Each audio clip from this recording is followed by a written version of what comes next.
దొంగదెబ్బ తీసిన పాకిస్తాన్ కు ఉగ్రవాద సంస్థలకు దిమ్మ తిరిగే షాక్ ఇచ్చేలా వ్యూహాలు సిద్ధం చేస్తోంది భారత్. ఉగ్రవాదంపై పోరాటంలో ఏ నిర్ణయం తీసుకున్నా సహకరిస్తామని విపక్షాలు చెప్పడంతో కేంద్రం మరింత దూకుడు పెంచింది. పుల్వామా దాడి కారకులను వదిలిపెట్టే ప్రసక్తే లేదని మరోసారి హెచ్చరించారు ప్రధాని మోడీ. టెర్రర్పై పోరులో కలిసి వస్తామని భారత్కు ప్రపంచ దేశాలు అండగా నిలుస్తున్నాయి.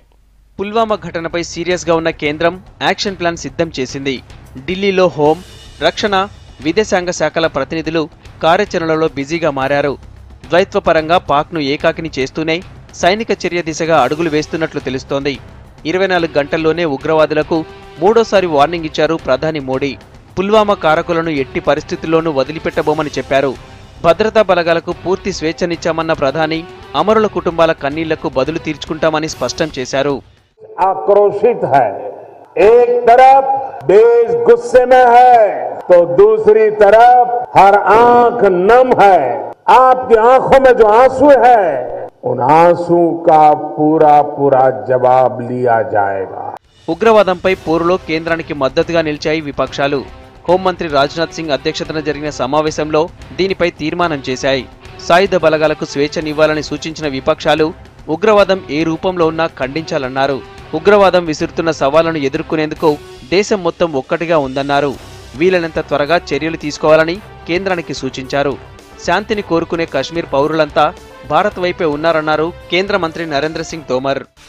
यह संदेश देना चाहिए कि आतंकवाद के विरुद्ध इस लड़ाई में पूरा राष्ट्र इकट्ठा है. पूरा देश बुलंदी के साथ खड़ा है और खड़ा रहेगा. आतंकवाद के सामने हिंदुस्तान नहीं झुकेगा. वो जितना भी कर लें, पाकिस्तान को हम आइसोलेट करेंगे.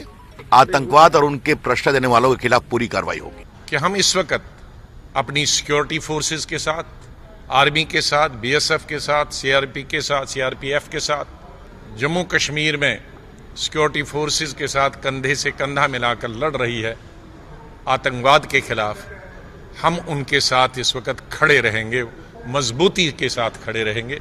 ప్రజల ప్రాణాలు తీస్తున్న ఈ ఘటనలు మళ్ళీ ఇంకొకసారి ఎక్కడ కూడా జరగకుండా ఉండే విధంగా చర్యలు తీసుకోవాలని చెప్పి అందరూ కూడా ఆ రెజల్యూషన్ పాస్ చేయడం జరిగింది.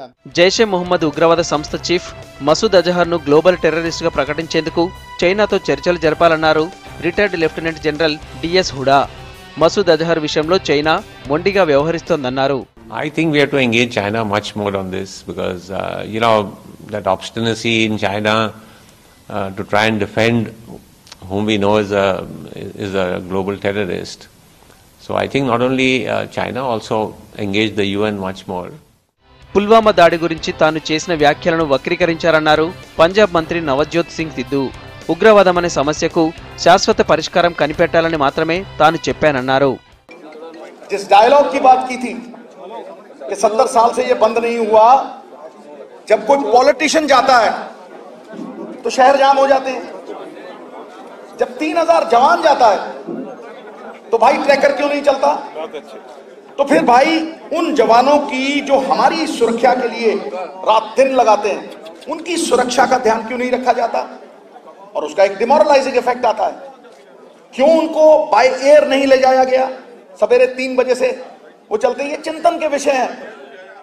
మరోవైపు ఉగ్రవాదంపై పోరులో భారత్కు ప్రపంచ దేశాల నుంచి భారీగా మద్దతు లభిస్తోంది. ఇప్పటికే 50 దేశాలకు పైగా ప్రతినిధులు ఉగ్రదాడిని ఖండించారు. US national security adviser John Bolton పాకిస్తాన్కు వార్నింగ్ ఇచ్చారు.